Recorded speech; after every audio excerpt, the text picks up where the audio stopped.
لیلۃ القدر، انا انزلناہ فی لیلۃ القدر وما ادراک ما لیلۃ القدر لیلۃ القدر خیر من الف شہر تنزل الملائکۃ فیہا باذن ربہم من کل امر سلام ہی حتی مطلع الفجر۔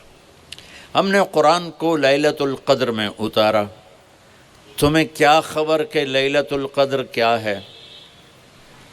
لیلۃ القدر 1000 مہینوں سے بہتر ہے، اس میں فرشتے اترتے ہیں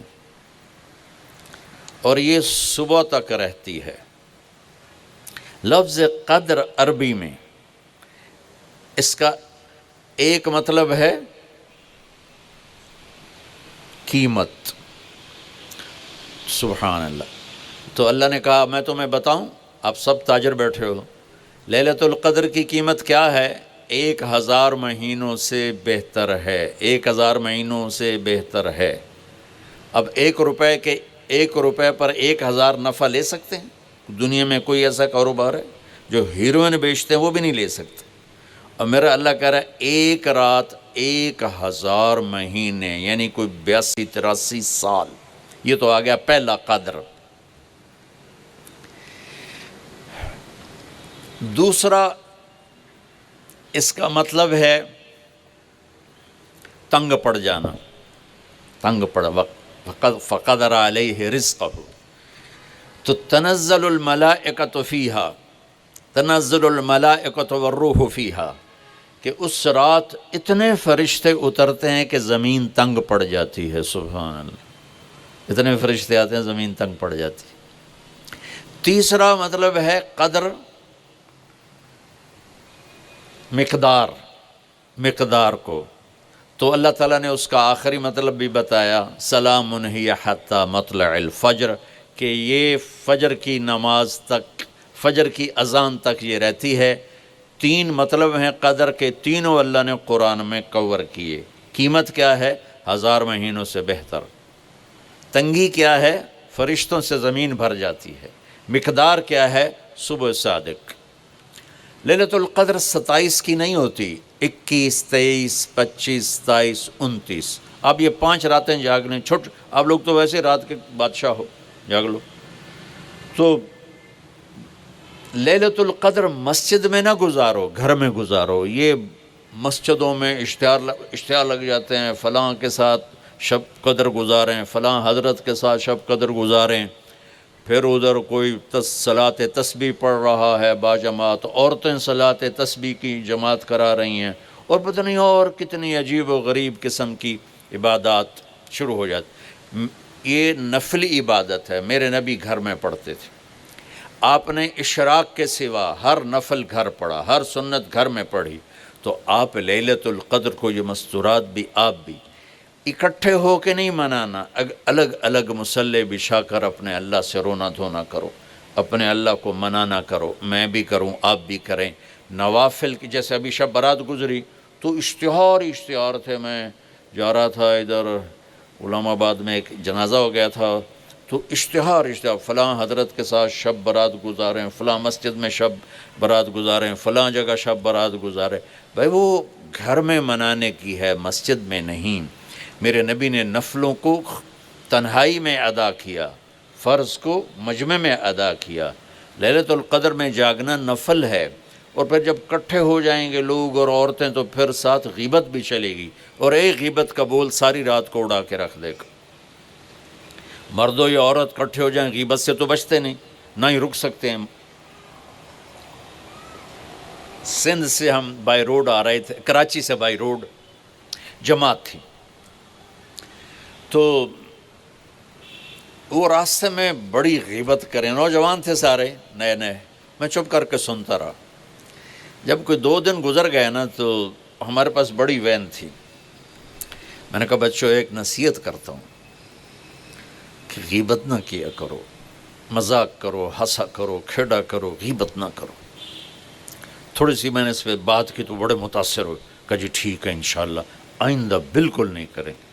کوئی آدھا گھنٹہ گاڑی میں سناٹا رہا، آدھے گھنٹے کے بعد ایک بولے مولانا یہ غیبت نہ کریے تو پھر گلاں کی کریے۔ یہ میرا کلچر ہے۔ لہٰذا عورتیں عبادت کے لیے بھی اکٹھی ہوں گی تو غیبت شروع ہوگی، مرد مسجد میں اکٹھے ہوں گے وقت ضائع ہوگا، غیبت شروع ہوگی۔ میرے بھائی بہنوں، ہر نفل کو گھر میں گزار، اپنے گھر کو بابرکت بناؤ، اپنے گھروں میں نفل پڑھو، تلاوت کرو، ذکر کرو۔ صرف اشراق کے نفل میرے نبی مسجد میں پڑھتے تھے 2 رکعت، باقی ہر نفل آپ نے مسجد میں ادا کی۔ تو یہ چند چیزیں رمضان کے متعلق میں نے عرض کی ہیں۔ اب ایک بڑی اہم بات میں آپ کے سامنے عرض کرنا چاہتا ہوں۔ رمضان کی دولت کس سے ملے گی؟ رمضان کی برکات کس سے ملیں گی اور کون محروم ہو جائے گا؟ آپ نے فرمایا 4 آدمی ایسے ہیں جن کی رمضان اور شب قدر میں بھی بخشش نہیں ہوتی، بس اس سے ہم اپنے آپ کو بچا لیں۔ کون ہے یا رسول اللہ؟ آپ نے کہا مدمن خمرن، شراب کا عادی، کبھی کوئی پی لے توبہ کر لے، میں اس کی اجازت نہیں دے رہا ہوں۔ مدمن کا لفظ ہے کہ جو روزانہ شراب پیتا ہے، اس کی رمضان میں بخشش نہیں۔ حق لوالدیہ، جو ماں باپ کا نافرمان ہے، اس کی بخشش نہیں۔ قاطع الرحم، رشتہ داروں سے لڑنے والا، اس کی بخشش نہیں۔ المشاحن، دل میں بغض رکھنے والا، اس کی بخشش نہیں۔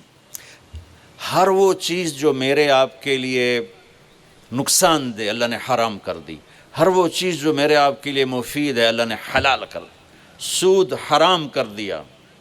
ہمارے پاکستان کی معیشت نہیں، پوری دنیا کی معیشت ڈوبی پڑی ہے، سارے ملک قرضوں پہ چل رہے ہیں، سود نے پوری دنیا کو تباہ کر دیا۔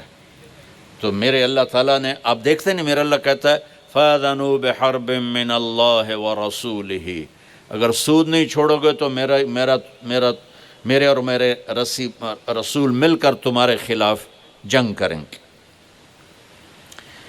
تو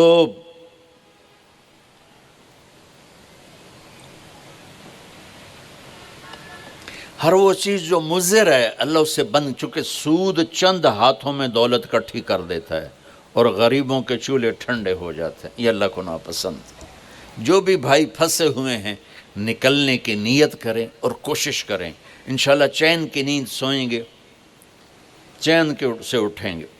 ایک عبد الرحمن بن عوف کے 4 اصول بتا دیتے ہوں، سب تاجر بیٹھے ہو، اور وہ صحابہ میں سب سے مالدار ہستی تھے۔ انہوں نے ایک دن فرمایا میں نے زندگی بھر نہ ادھار خریدا نہ ادھار بیچا۔ اگرچہ یہ آپ کو آج کے ماحول میں بڑی عجیب بات لگے گی، چونکہ ہمارے سارے بازار ادھار پہ چلے گئے ہیں۔ انہوں نے فرمایا نہ کبھی ادھار خریدا نہ ادھار بیچا، تو کتنا سکون ہو گیا، آرام سے سو رہے ہیں۔ اب ہماری تجارت میں ادھار خرید رہے ہیں، ادھار بیچ رہے ہیں، کبھی وہ تنگ کرتا ہے کبھی یہ تنگ کرتا ہے، تو ایک اس موبائل نے تباہی پھیر دی، باقی کسر اس نے پوری کر دی۔ ٹوائلٹ بھی فون سن دے بیٹھے، کبھی سٹاک نہیں کیا مال کو، کبھی سٹاک نہیں کیا، جو ہی نفع ملا فوراً بیچ دیا۔ واہ واہ۔ تو ادھار خریدا نہیں، ادھار بیچا نہیں، 2، کبھی سٹاک نہیں کیا، 3، اور کبھی سودے کا عیب چھپایا نہیں۔ اس میں کوئی عیب ہے بتا دیا، آپ اس پہ آ جائیں، آپ کو شروع میں مشکل ہوگی، اس کے ساتھ سچائی اور دیانتداری کو جوڑ دیں، اللہ کی قسم آپ کا سوتر منڈی جانا بھی عبادت بن جائے گا، آپ کا مل میں جانا بھی عبادت بن جائے گا، اگر آپ اپنے تجارت کے ساتھ سچائی اور دیانتداری کو لے آتے۔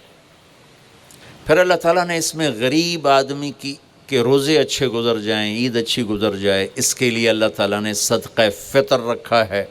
ہم اسے عید کے ساتھ جوڑ دیتے، پہلی رمضان سے دینا چاہیے تاکہ غریب اپنا کوئی روزہ تو رکھ سکے، پہلی رمضان سے 29 رمضان تک جب مرضی دے دیں، اور اگر وہ فطرانہ ادا نہیں کرتا تو اس کے روزے اس کے سر کے اوپر سے بھی نہیں جاتے، وہیں کھڑے رہتے ہیں۔ اور عام طور پر یہاں اخبار میں ٹی وی پر گندم کے لحاظ سے آتا ہے 2 سیر کڑک دے دو، وہ تھوڑے سے پیسے ہیں، 100-200 روپے ہے۔ میں آپ کو آپ سب مالدار لوگ بیٹھے ہیں، میں آپ کو اپنے نبی کا صدقہ فطر بتاتا ہوں کہ آپ کیا دیتے تھے۔ آپ کشمش دیتے تھے، کھجور دیتے تھے،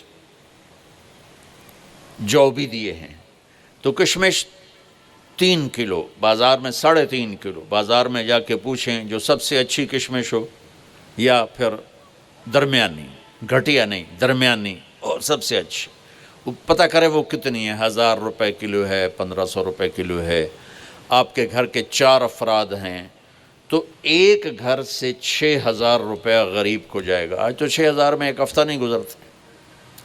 تو اب سب سے عرض کرتا ہوں، ویسے بھی خیرات کریں، افطاریاں کروائیں، اور صدقہ فطر کشمش کے حساب سے دیں۔ یہ آپ سب بھائی بہنوں کی خدمت میں گزارش ہے۔ اللہ نے آپ کو رزق دیا، خرچ کریں، یہی آپ کے ساتھ جائے گا، باقی سارا ادھر ہی رہ جائے گا۔